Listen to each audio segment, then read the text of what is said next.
This episode is brought to you by Indeed. Stop waiting around for the perfect candidate. Instead, use Indeed sponsored jobs to find the right people with the right skills fast. It's a simple way to make sure your listing is the first candidates see. According to Indeed data, sponsored jobs have 4 times more applicants than non-sponsored jobs. So go build your dream team today with Indeed. Get a $75 sponsored job credit at Indeed.com/podcast. Terms and conditions apply.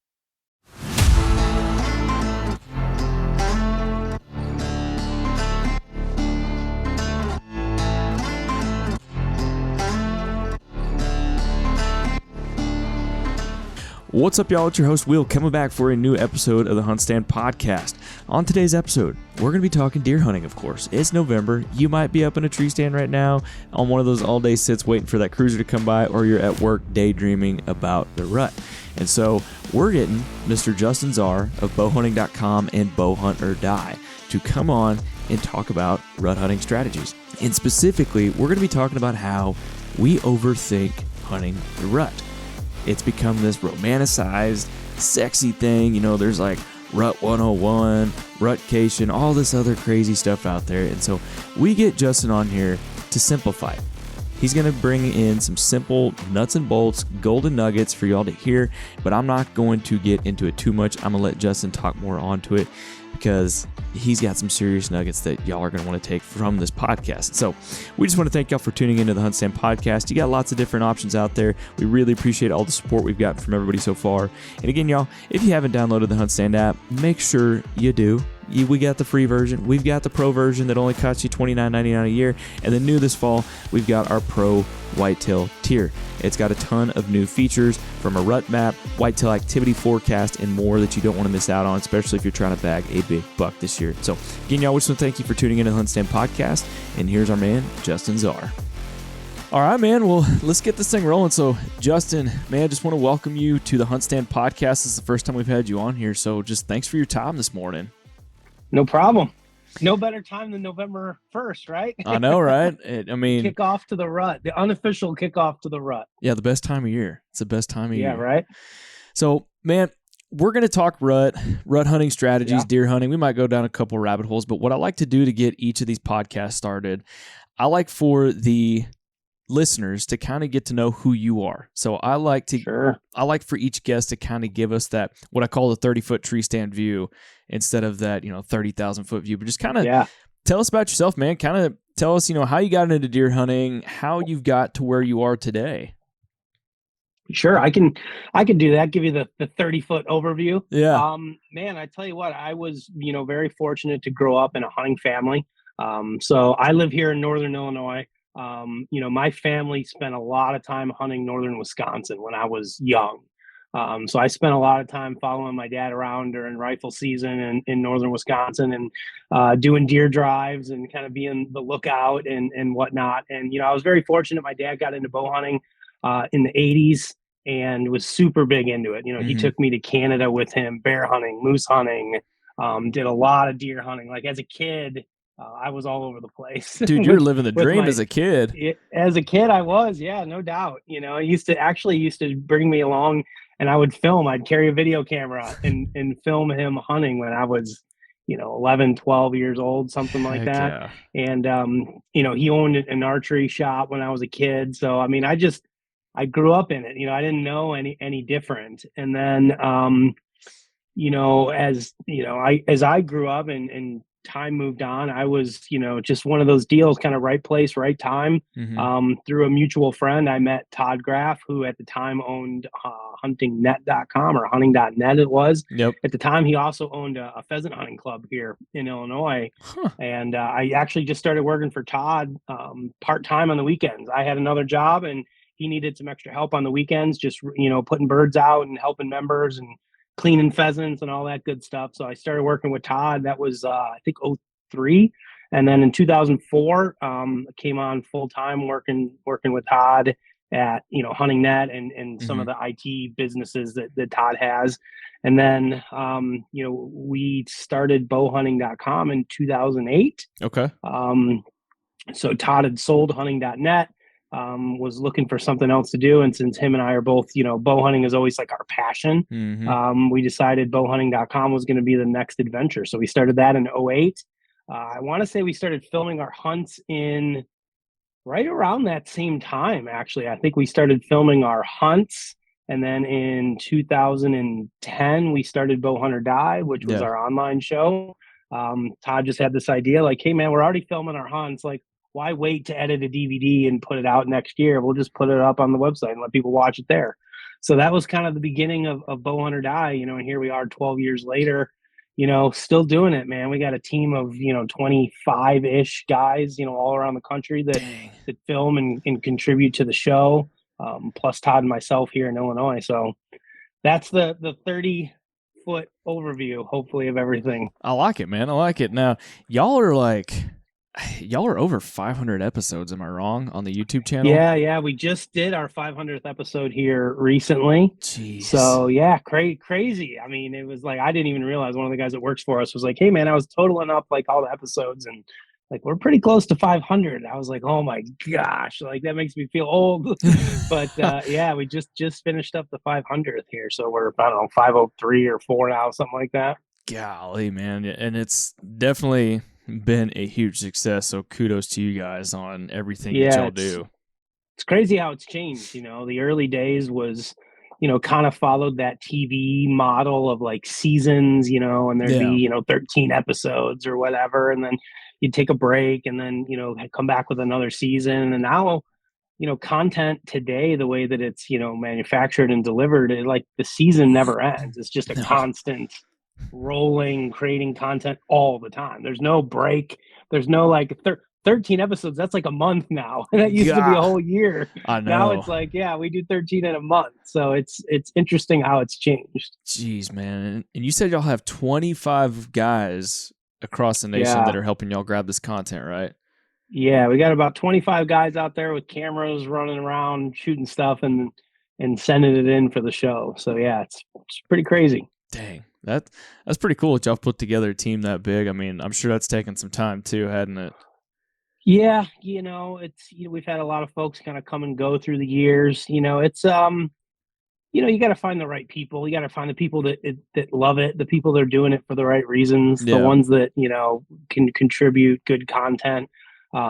So yeah, we've had some folks just decide through the years like, man, filming hunts is tough. It's not for everybody. No. They think they want to do it, and then they get into it, and they're like, man, this might not be for me after all, which is fine. I don't judge anybody for it, but yeah, it's taken us quite a while to kind of, assemble the group of guys and gals that we have right now. I think we got a pretty good crew. So it's been fun. It's been an interesting journey. Man, that's awesome. And kind of coming back to how you're talking about like filming hunts is tough.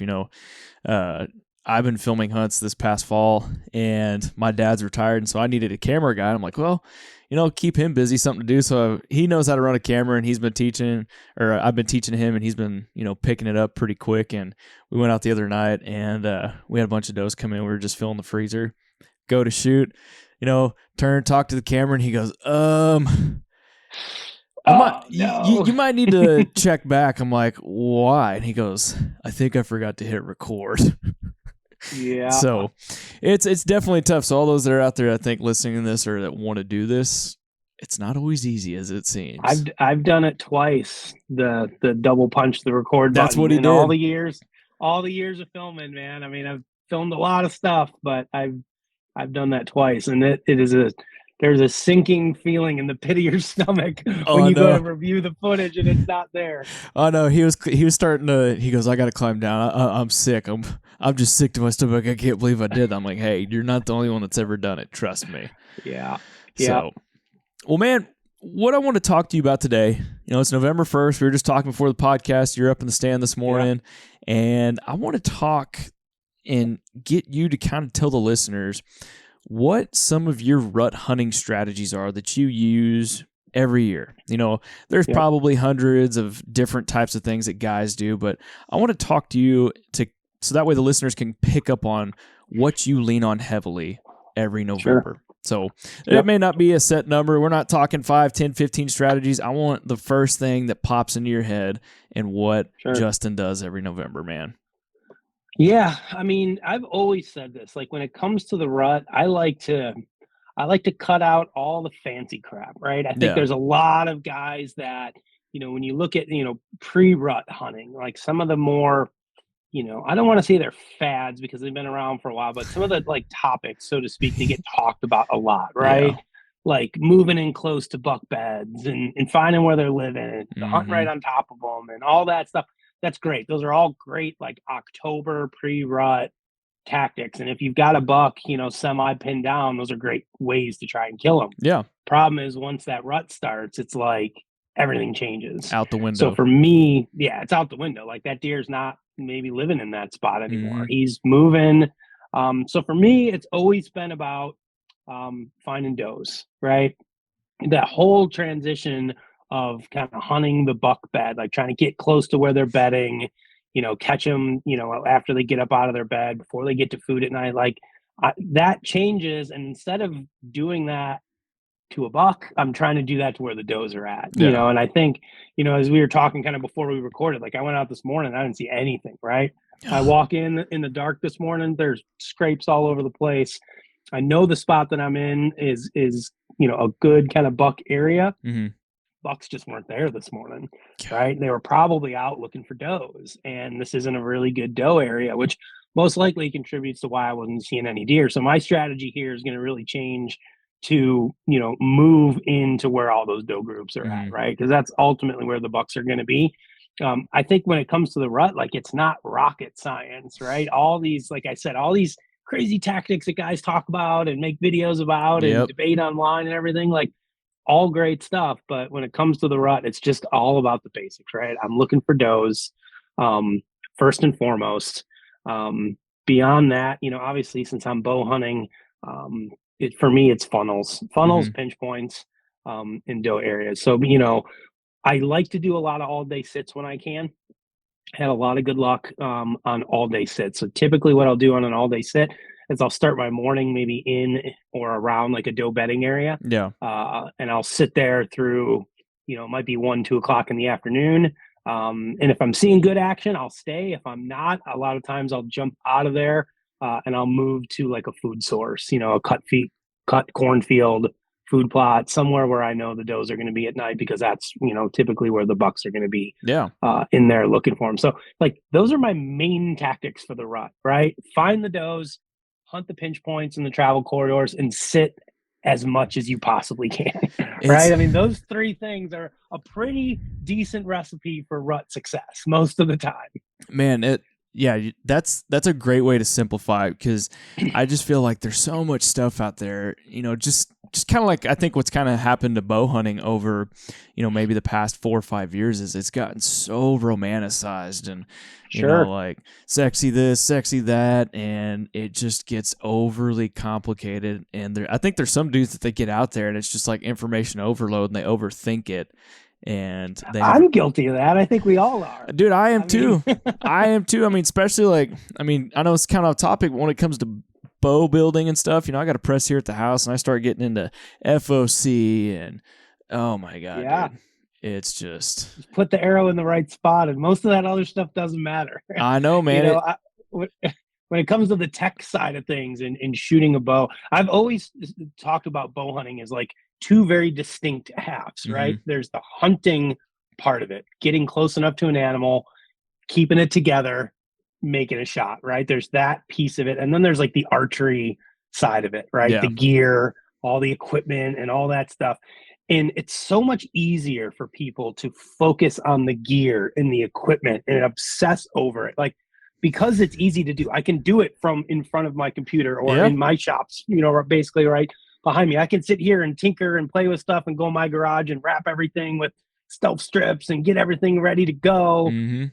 The hard part is scouting, Gosh. putting in the work, being out there when it's hot or buggy or cold or whatever. Like, but all of that stuff, like the hunting piece of it, is so much more important because, like, none of the gear really means anything. You can have all the greatest gear in the world, but if you Mhm. can't get close enough to a deer to shoot it, like it doesn't mean anything. So I've always felt like if there was a pie chart, so to speak, of like how we allocated our time hunting, we would be way better off if our gear time went smaller and we Gosh. spent more time scouting and hunting and more time practicing shooting our bows. Isn't that the Like truth? those two things get neglected in favor of going online and researching what the hottest, lightest, quietest new gear is when I should be out shooting my dang bow. Well, it's like people, they need that new hottest item and they think that it's just going to automatically kill the deer for them. And it's like you said, it's like, no, you got to get out there. You got to do the work. You got to put boots on the ground. You got to get it done. So I want to come back to your strategy. You know, we've pretty much, we've narrowed it to some basic fundamental things, and that's finding the does, having a food source of some sort that you know those does are going to be at so you can concentrate your time and efforts into. And then we've talked pinch points, but I want to talk about a couple other variables with the rut. I want to talk scent control.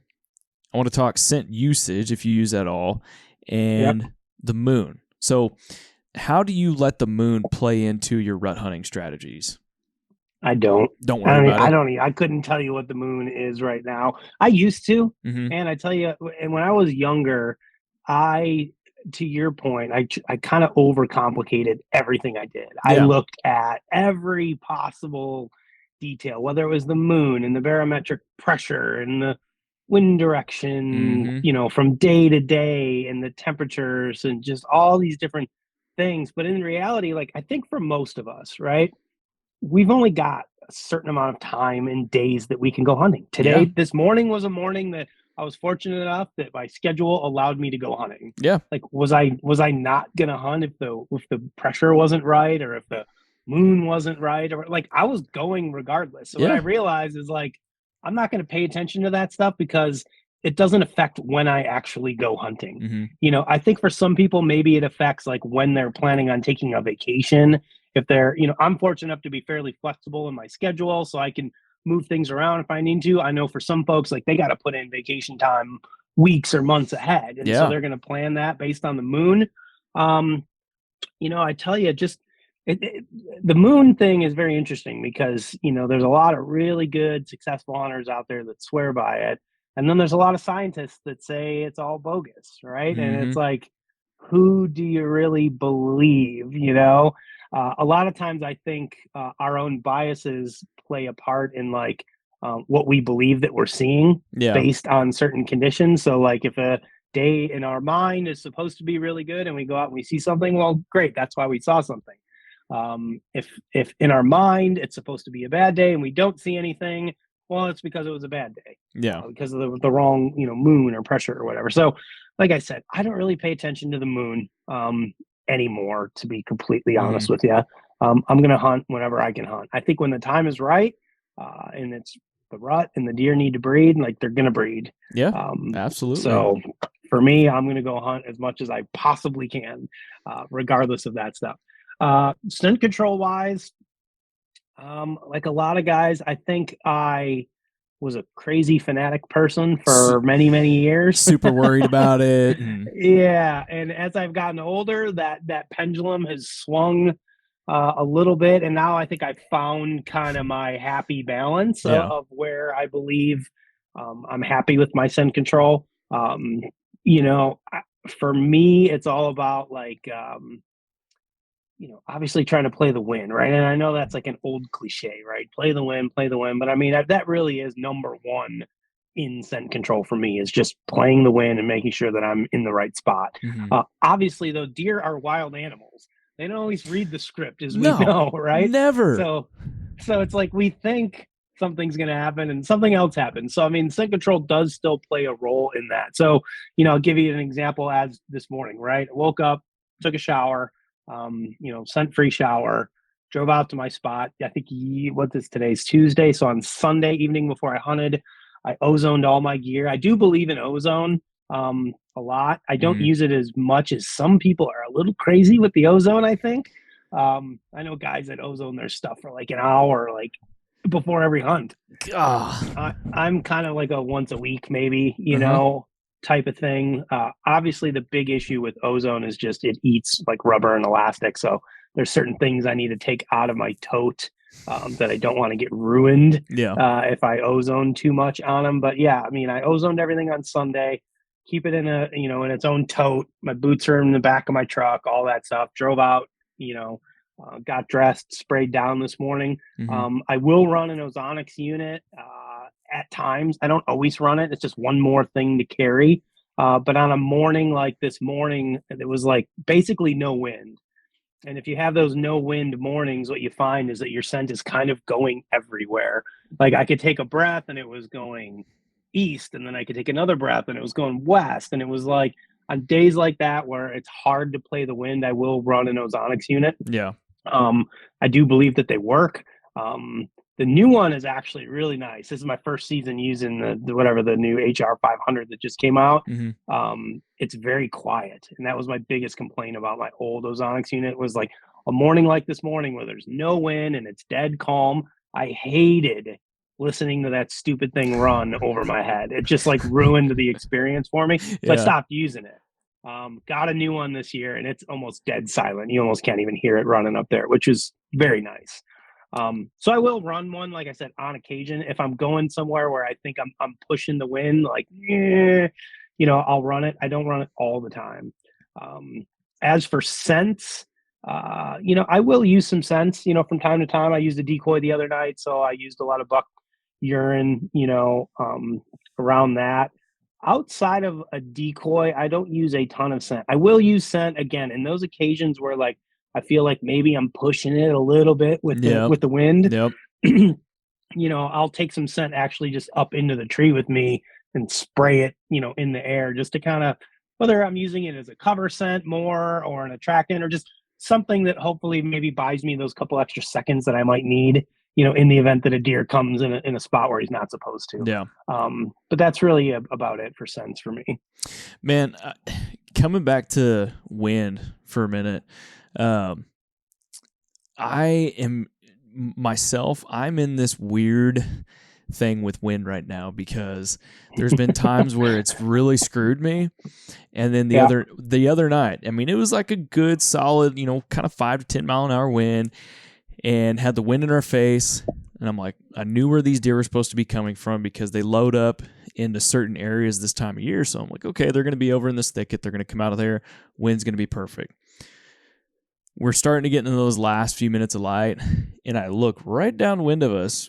There was actually a small doe that nearly walked right underneath our stand, but that one, and then there was about 5 more does, just straight downwind.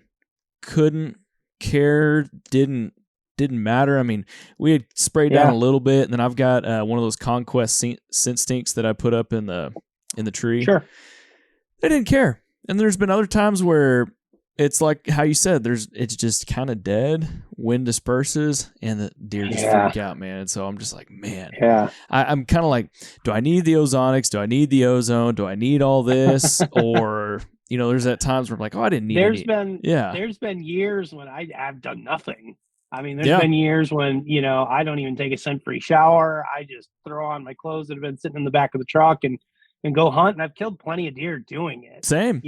If you can, have that win hopefully in your favor, then, that's the best thing. But like I said, for me, it's more about like, when I know I'm pushing it, like when I know I'm doing something maybe I shouldn't be doing, but I'm doing it anyways because I don't have maybe a better option. Yeah. Then I'll really try to, I don't think that I'm going to necessarily fool, a mature buck. I'm just looking to buy myself a little bit of time. Like if a deer comes in a spot where it's not supposed to, like I want to be able to hopefully, get a shot before that deer takes off. So whether it's doing anything or not, I don't know.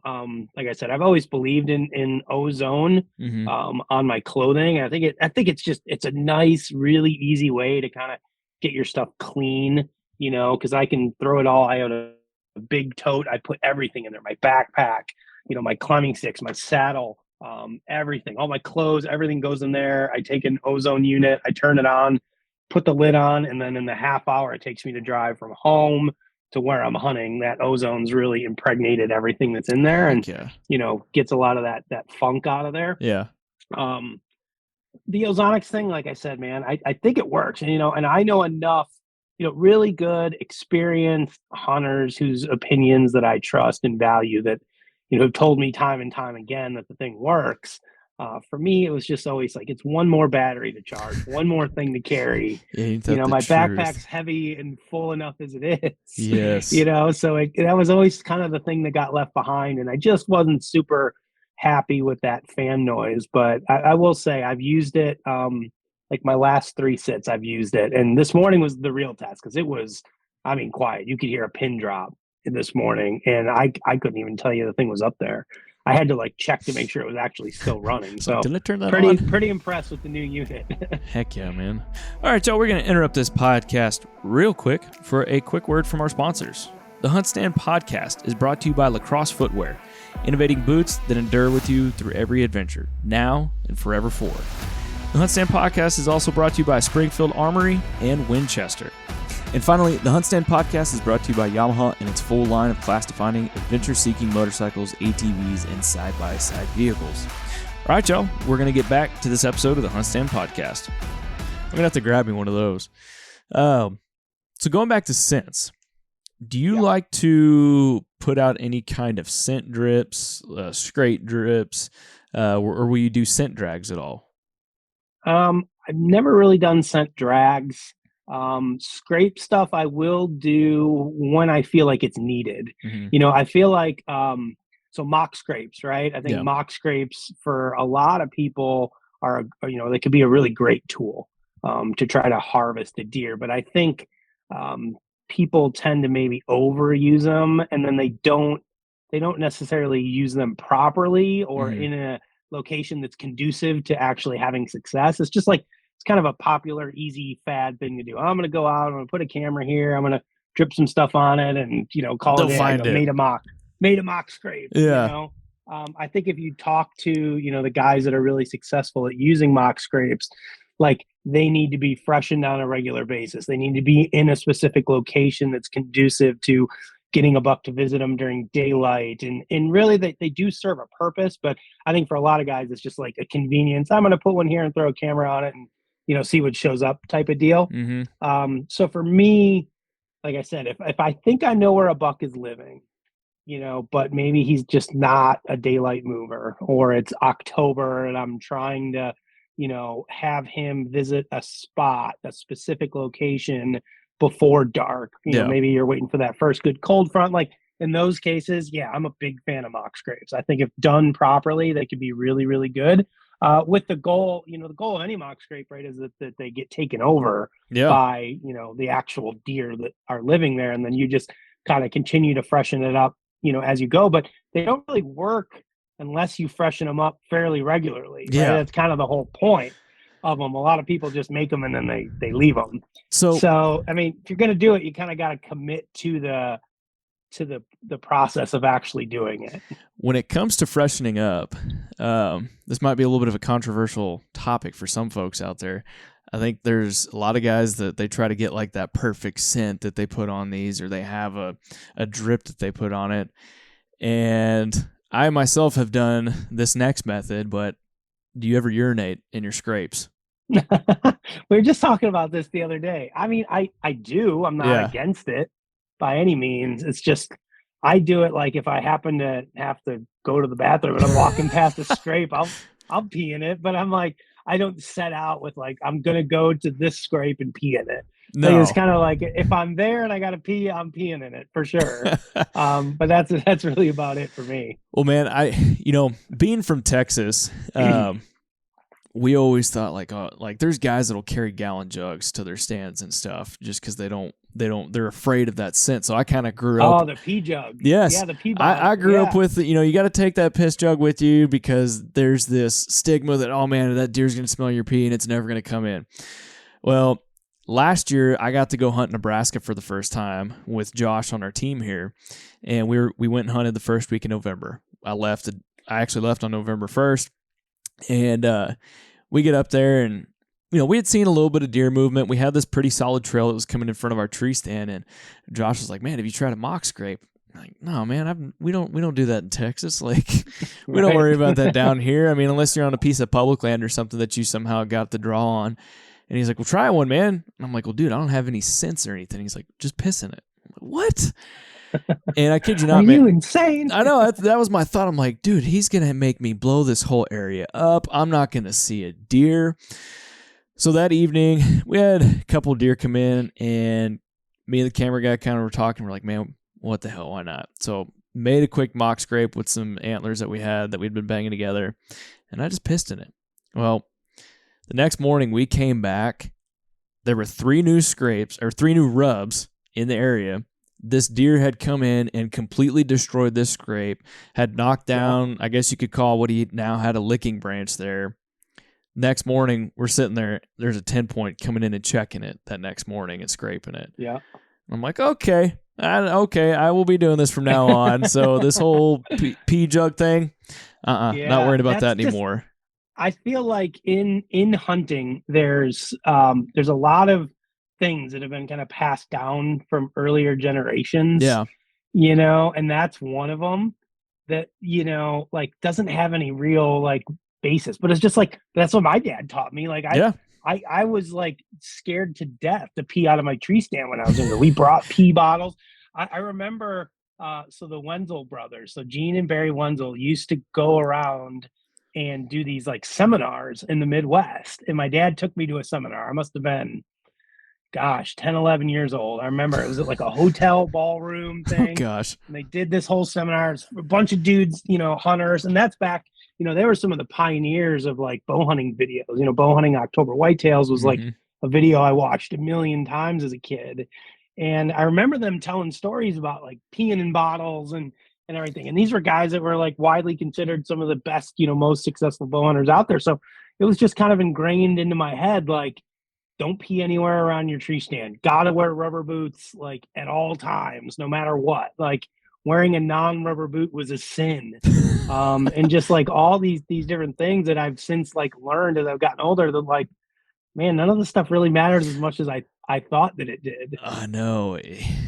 Well, it's like that, and then that kind of sparks the whole debate of like, man, you don't need all this fancy camo. You can just go up there wearing your red flannel and blue jeans and probably kill a buck. It's probably.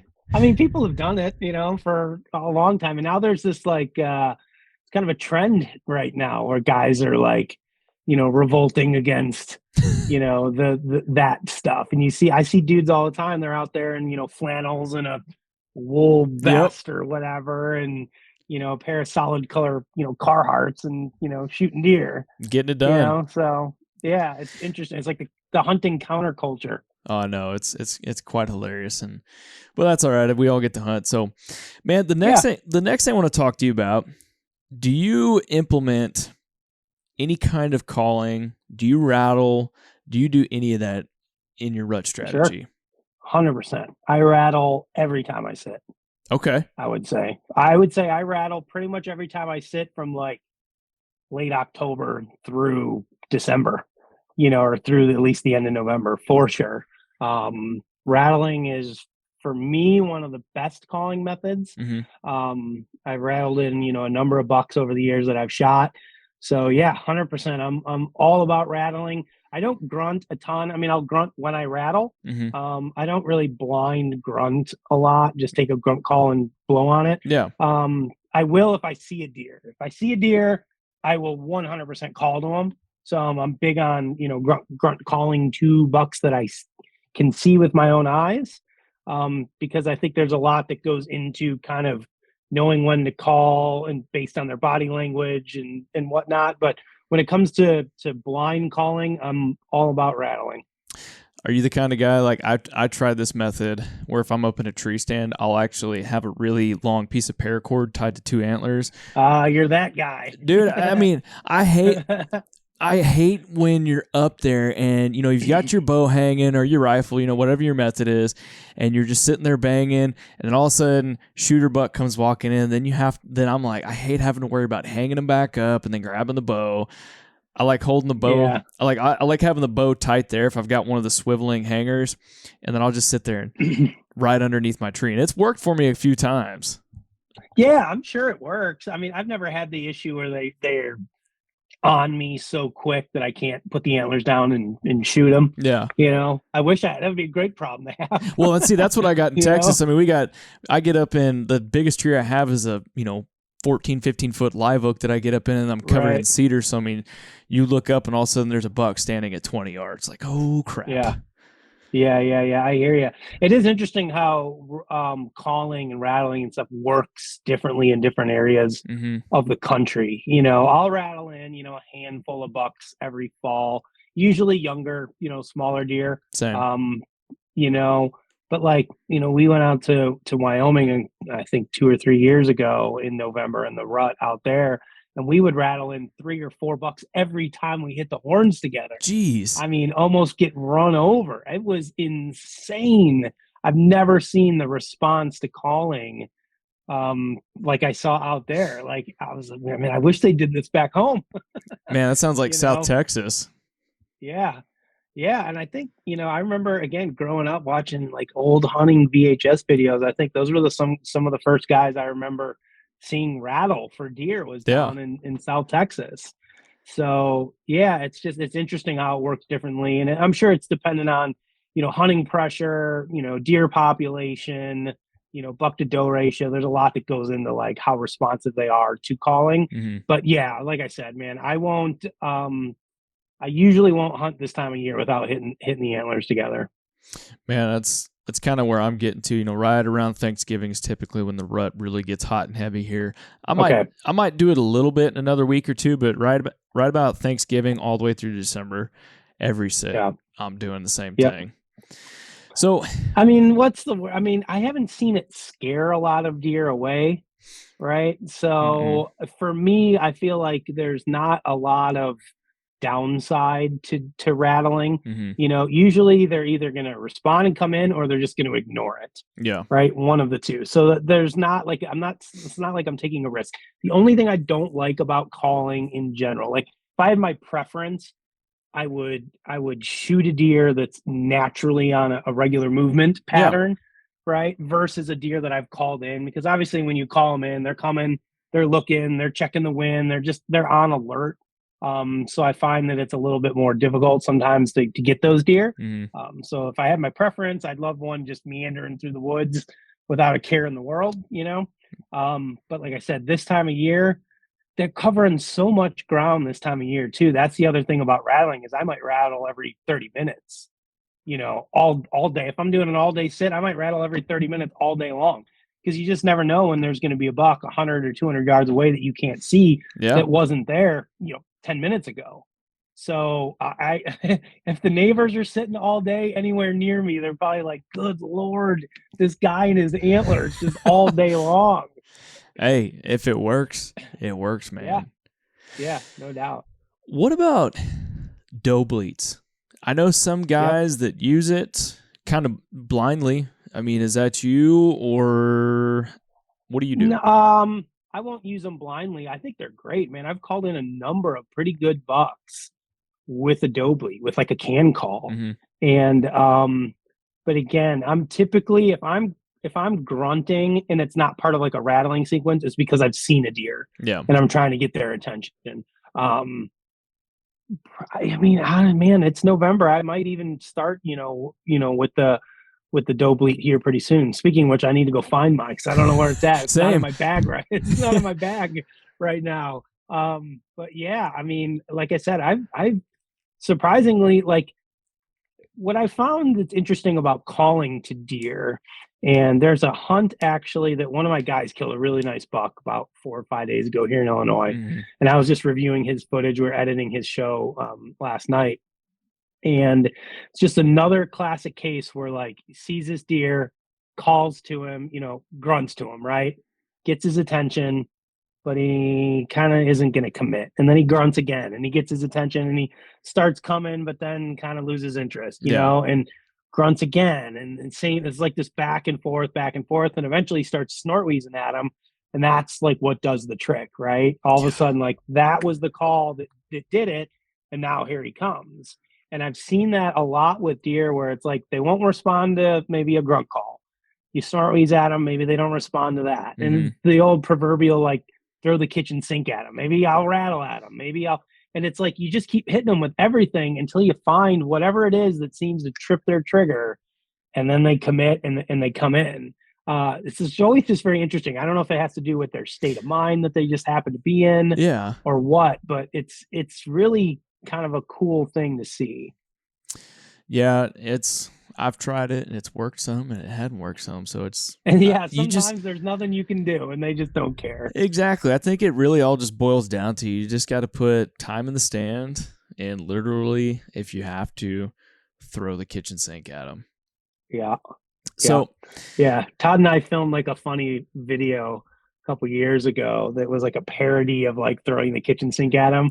It was like us up in a tree, and we like saw a deer, and Todd like, first he grunts and the deer doesn't come, and then he rattles, then he doe bleats, then he's spraying piss in the air, and then he's holding the decoy and up in his tree stand, and we're trying to do everything to get this deer to come in. It was just kind of one of those parody videos, because it's like we've all been there.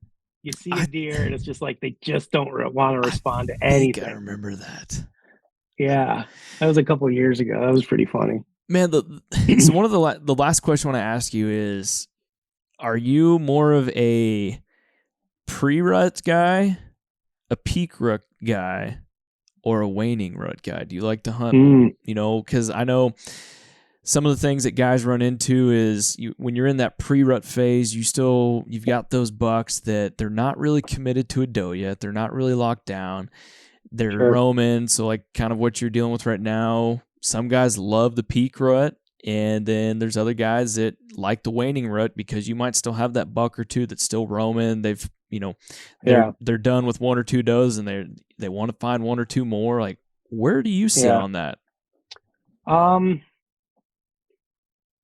I would say I think the pre-rut has gained a lot of popularity in the last couple of years in terms of like guys really starting to recognize it. Like for us, that late October is one of the best times to kill a deer, and I've killed a number of my deer in late October. This year it didn't really work out for me. Yeah. I've spent quite a bit of time taking my son hunting this year, trying to get him a deer. So I've sacrificed a pretty decent amount of my own sits, to try to get him on something. It's worth it. But I would say, yeah, it is. It's a good time. We've been having fun. So I would say like pre-rut, if I had to rank them like 1, 2, 3, I'd say pre-rut is number 1. I really like that waning rut is number 2. Yeah. And I know there's a lot of guys that kind of like they get burned out or they lose interest after that. It's like that first 10, 12, maybe 15 days in November here in Northern Illinois. That's when everybody wants to really just put the hammer down. And then after that they're like, oh man, the rut's over. It's just the rut's done. I've had a ton of success between like the 15th and 25th of November. I've seen a lot of good bucks moving, killed a good number of my deer then. I think I've killed most of my deer late October, or like that after the first 2 weeks in November. First 2 weeks in November, like right now, this period, like I haven't killed a ton of deer. I've seen, a lot. I'm trying to look around. Like most of my deer in here, I think fall in one of those two other kind of categories. So, yeah, I would say don't give up on that. That late rut is a good time, man. I tell you. Guys think it's over and they throw in the towel, and that, 19th, 20th, 23rd, like, man, I have seen some really, really good rutting activity on those days. And, here in Illinois, the way that our season is structured is our bow season starts October 1st. Our firearm season is split. Our main firearm season is split into 2 separate weekends. So it's the weekend prior to Thanksgiving. We get 3 days. So it's like a Friday, Saturday, Sunday. And then you have the week of Thanksgiving, and then after Thanksgiving you have Thursday, Friday, Saturday, Sunday, right? So a lot of guys will say like, oh man, once that first firearm season comes, like it's not even worth going anymore, right? Everything's been shot up, the deer have been chased around, whatever. But man, those couple days leading into Thanksgiving right there have been phenomenal for me, even after the gun season. Again, seeing deer, seeing rutting activity. I feel like that weekend, like right after Thanksgiving, again, guys are like, they're done, whatever. They spent all their time during the first 2 weeks of November, and then oh, now it's gun season and yeah, bow hunting's over. But tell you what, man, I have had some really, really good luck then. So that's probably my second favorite time to hunt. This heading into the peak rut that we've got right now, like anybody can get lucky and have a buck Oh yeah. come by at this point. But man, it's tough, especially for those of us that are self-filming our hunts. This is the worst time of year because these damn things don't want to stop. No, they don't, or they come like, we were talking earlier, they can come completely downwind. They don't have a care in the world. They come from the direction you weren't expecting, which 9 out of 10 times that's how it happens anyway. So yeah, a lot of times too, they venture off, they're somewhere else, they're getting shot by the neighbor. It's so unpredictable, and I feel like that pre-rut window for us here in Illinois is, obviously the deer don't know it's November 1st. Mm-hmm. So I still feel like we're kind of in that pre-rut, but that window is very, very quickly closing. Yeah. Usually I'll see the first does come into estrus like the last couple days of October. Here I've seen a buck breed a doe on October 28th, 29th. Wow. So I'll start seeing that happen, but most of it will be, like that 7th through the 12th or 13th, somewhere right in there. That's when most of it seems to happen. So we got a little bit more time left. I'm hoping to luck into something here before it gets totally crazy. Same, man. Well, man, we've talked simplifying the rut. Don't overcomplicate things. It doesn't have to be as romanticized and sexy as it seems. So I know we're running out of time here, but any last parting advice for the listeners out there that they're heading out to the stand right now, they're trying to figure out when to hunt over the next week or two? Like, what kind of final advice do you have for the listener? Man, this time of year, it's time in the woods, right? I mean, it really starts boiling down to like that mental grind. Don't overcomplicate it. Go to, like, when in doubt, go to a good pinch point, right? Go to something that's going to force deer movement. They're going to be covering ground. Yeah. They're going to be moving from one block of timber to another. This is the time of year when you're going to see them running down a fence line in the middle of the day, when you're running out to get lunch or something like that. So for me, it really boils down to a lot of it is it's a mental grind, right? Like getting up and doing it day in and day out. Like, I haven't seen anything. Like, everything can change in the matter of a couple of seconds this time of year. So, like I said, don't overcomplicate it. When in doubt, still hunt food in the evenings, and get on a good pinch point and a good travel corridor. Pack some peanut butter and jellies and some coffee and sit out there as long as you can. Yep. That's what you got to do, man. Well, brother, man, I really appreciate you hopping on the HuntStand podcast. Tell the listeners real quick about Bow Hunt or Die, where they can find it, you personally, anything on social, YouTube, tell them. Yeah, man, the easiest thing to do is just go right to the website, right? Bowhunting.com is the hub for all of the other things that we do. If you want to watch any of the videos, you can watch them on the website, or you can go to YouTube, just search for Bow Hunt or Die, subscribe to the channel. I think we're 156,000 subs now. Sweet. So it's cool to see that growing. Obviously active on Instagram and Facebook and all that stuff. But bowhunting.com is the hub. You can find it. You can get to all the other places you need to go to by going to that one website. Heck yeah, man. I love it. Well, Justin, appreciate your time this morning. Thanks for hopping on the HuntStand podcast. Awesome. Thanks for having me. Appreciate it. All right, y'all, there you go. Hopefully, after listening to this podcast, you're not going to overthink the rut anymore, and you'll be able to simplify it and put yourself a game plan together to hopefully get a big buck in the coming weeks. And again, y'all, we just want to thank you for tuning in to the HuntStand podcast, and we'll see you on the next one.